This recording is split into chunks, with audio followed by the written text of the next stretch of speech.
The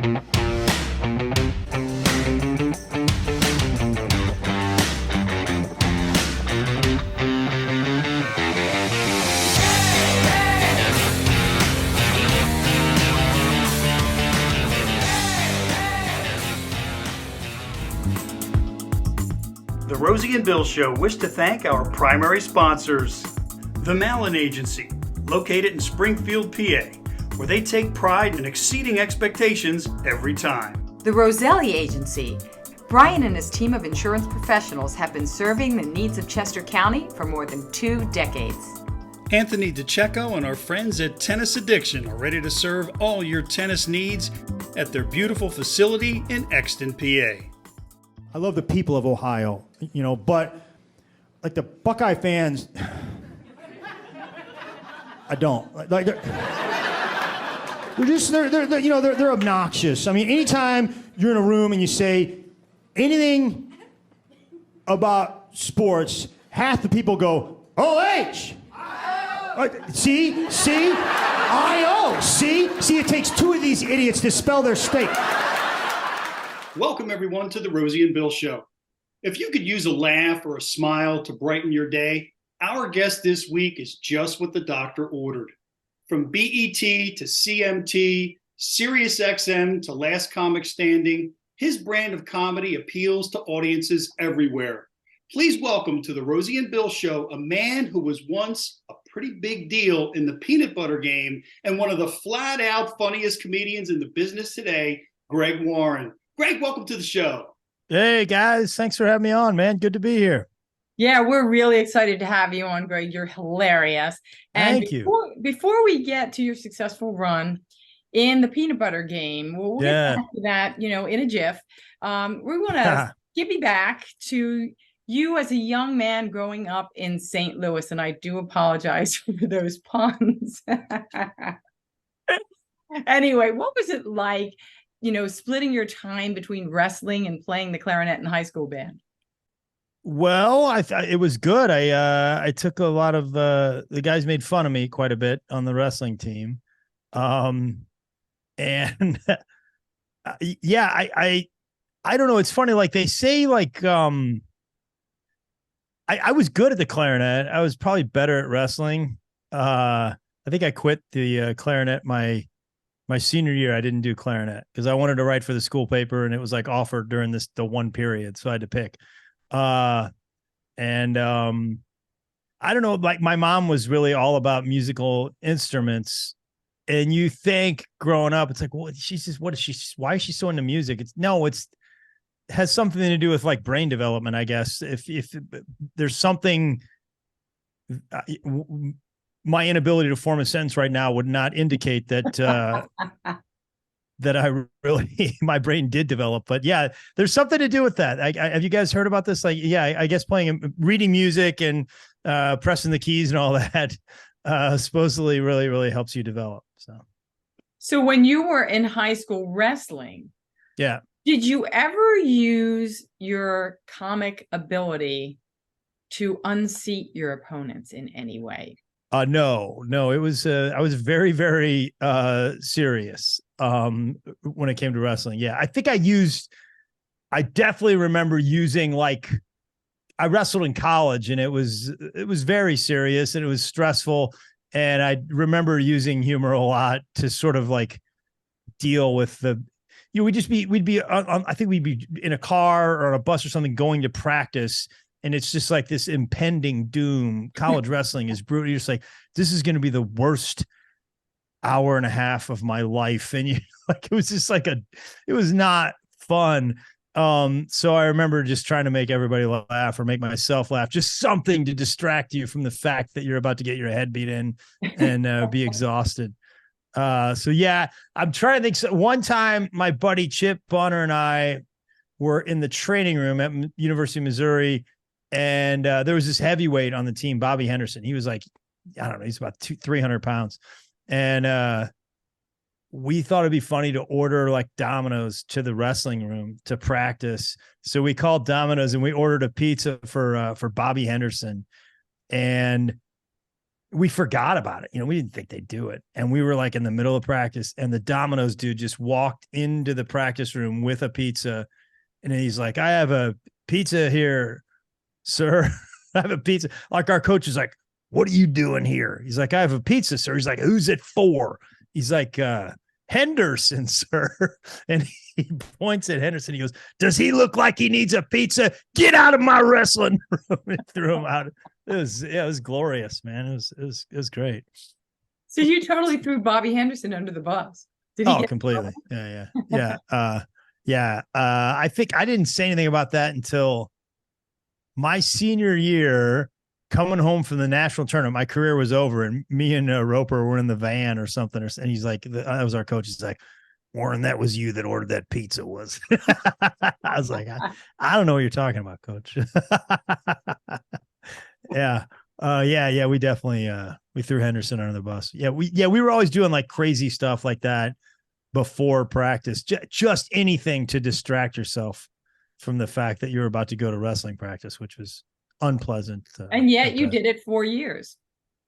I did. Yeah. It was kind of my life. Yeah. Wrestling was it was a big part of my life. My dad was a coach, and I liked it. Yeah.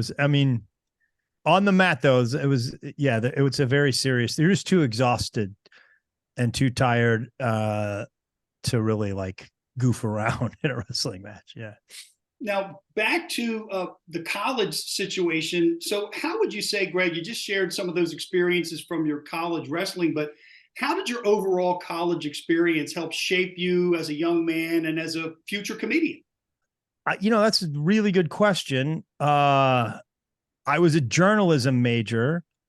I went to Missouri, and they had a really good journalism school. I was like in the advertising part of it.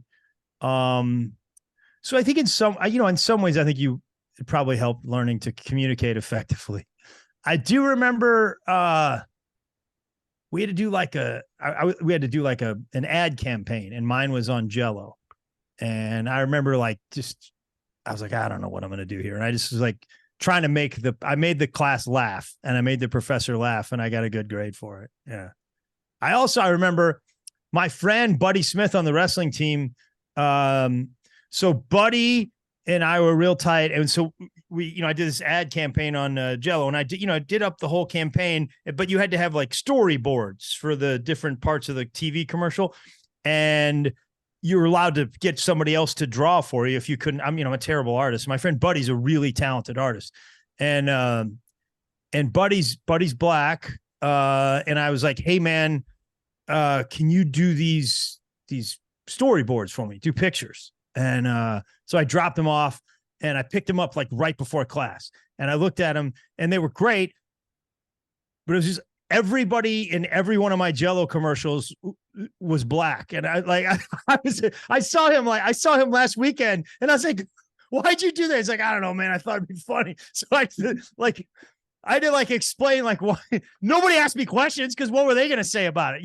I was going to be defensive. I was like, what? Black people don't eat Jell-O? But it was so funny, man. The way he drew him too. It was like, I don't know. It was very, very funny the way he drew these guys. Yeah. So, and I'm like, it was too late to change it. But yeah.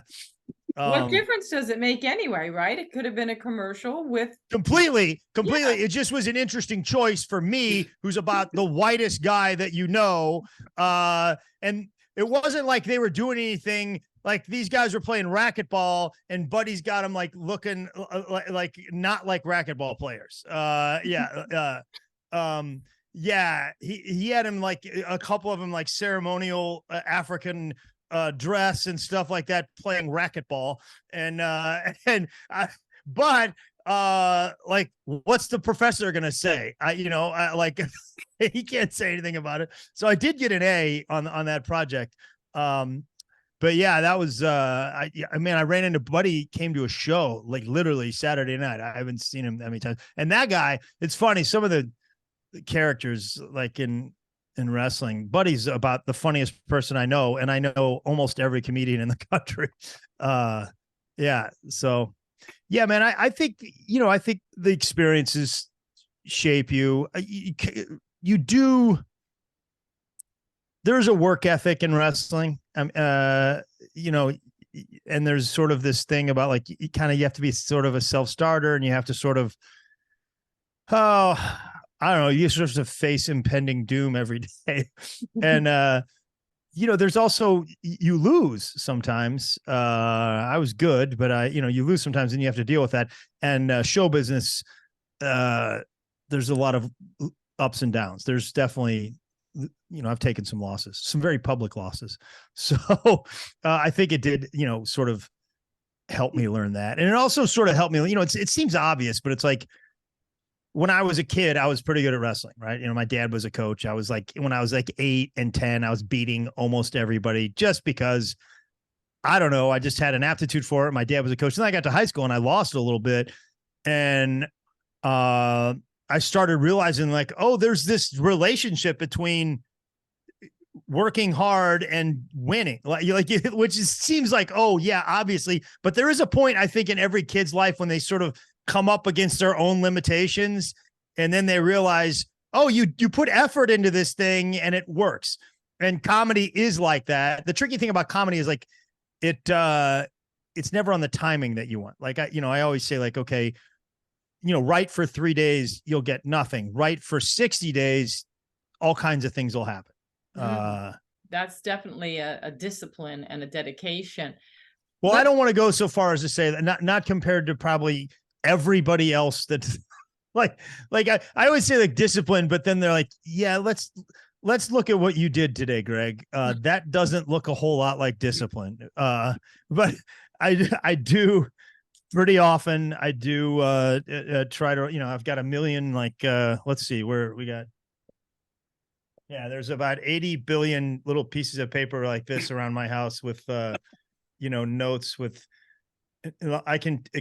I would guess that none of this is funny, but eventually you find something, right? Well, it's interesting that you just showed that paper, because I find that if I have to do something creative, I prefer pen and paper. Oh yeah. Typing the computer. There's something about that I feel it's more stifling to try and write funny things on a computer. Yeah. Have you ever read The Artist's Way? Yes. Yeah. So that, and her thing is like pen to paper, cursive, journaling in the morning, the 3 to 5 pages or whatever, and just get pages. Yeah. Morning pages. Yeah. I would say that is, I don't do it every morning, but I did it this morning, and I started doing it in like, 1999 or something, or 2001. So like that has been a pretty big part of my writing process, and normally you get nothing, but and I'm not the most spiritual person in the world, but I do think like if you do that, like you leave yourself open for those weird things when, I don't know. I was half asleep yesterday listening to a set, and I was like, I just figured out how to do that. Like, like it literally, I think if you do what you're supposed to in the morning, you'll get some of those like divine intervention moments in the afternoon where you're like, oh my God, I just figured that out. Or, it just hit me when I was getting in the shower on the way I can make that joke 10 times better. Well, they say we're most open to inspiration when we're relaxed and not thinking, when we're just open and receptive. And if that's a perfect example of it.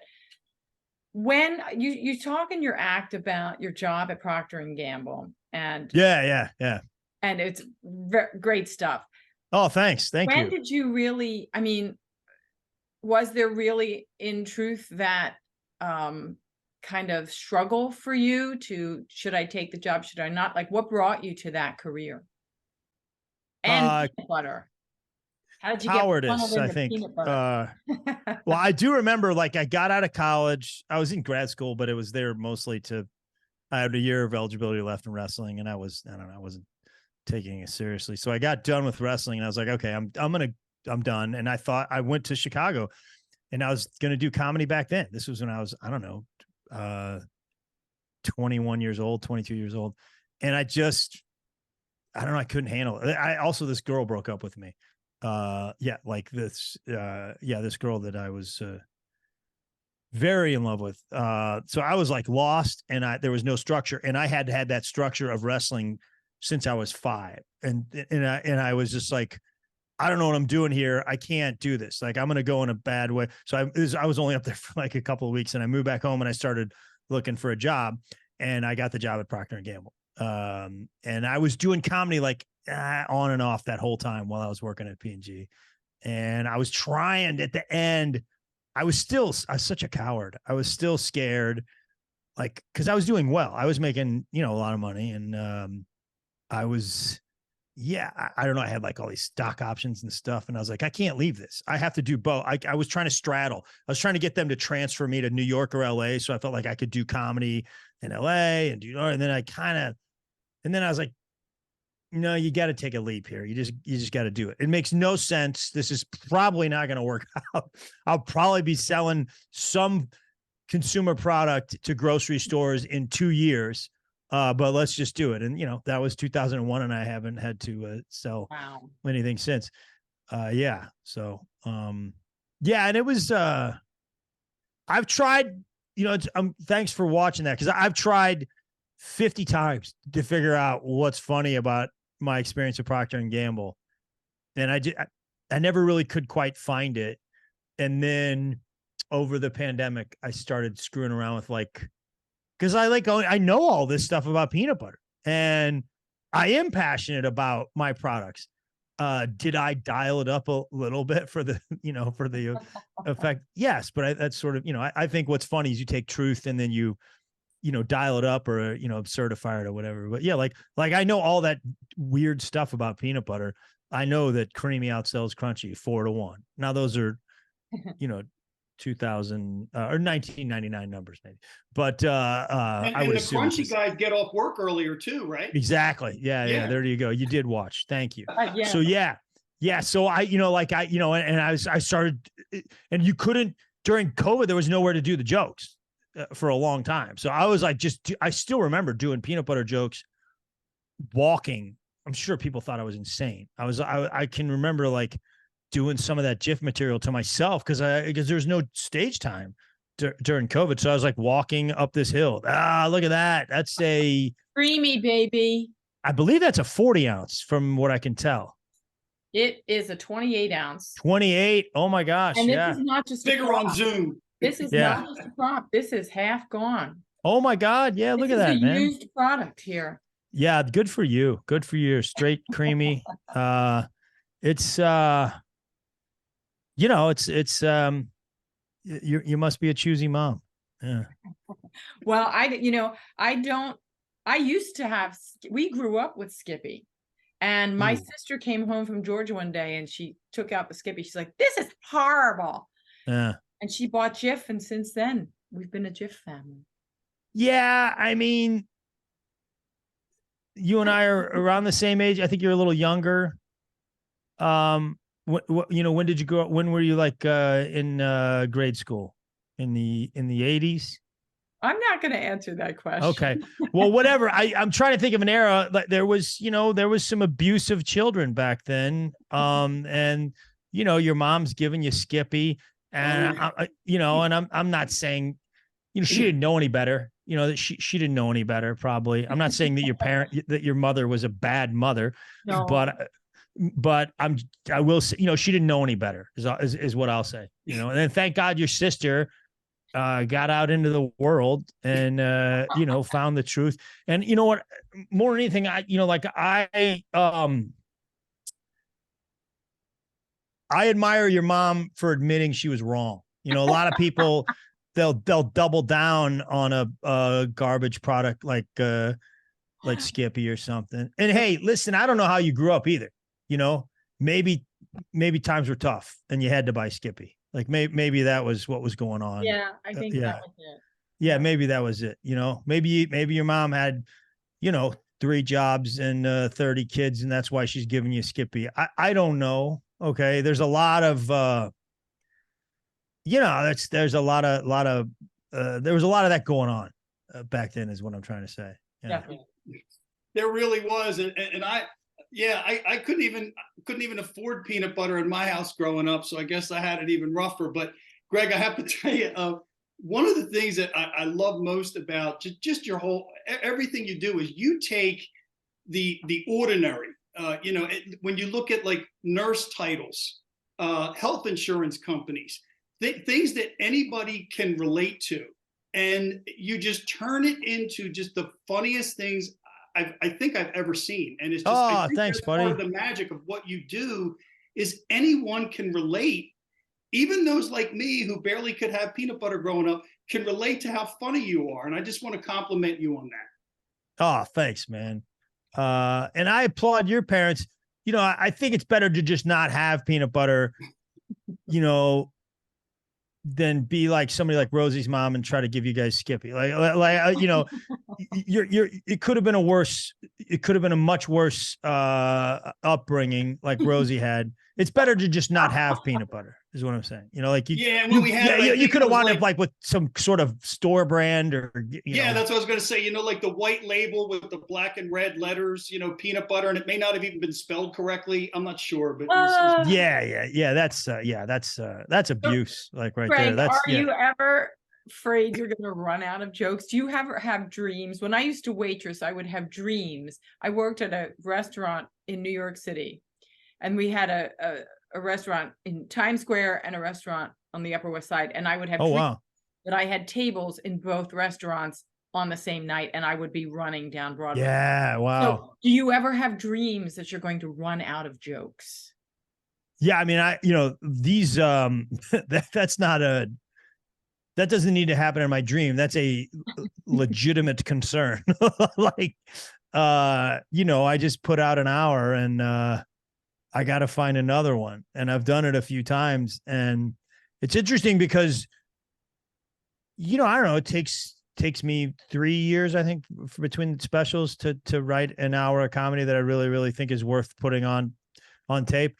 So that, that last year, you're sort of doing a lot of polishing and you're taking concepts and seeing how far you can extend them. Maybe you have new things that come in here and there, but a lot of it is like, okay, I got this thing on peanut butter. Now let's write another 10 minutes on peanut butter. Or, how can we make that more specific? How can we trim the fat in this bit? So you put it out and then you're like, okay, no, I have to start from nothing. And it feels like this isn't even the same job that I was doing the last year. It feels like separate jobs as to like start a new hour and finish a new hour. It feels like, I know they're both being a comedian, but to me, it's like, yeah, it's crazy. And I finally have gotten to a point where I'm like, okay, I can go up and do, I can do about 30 minutes that have not appeared on any special.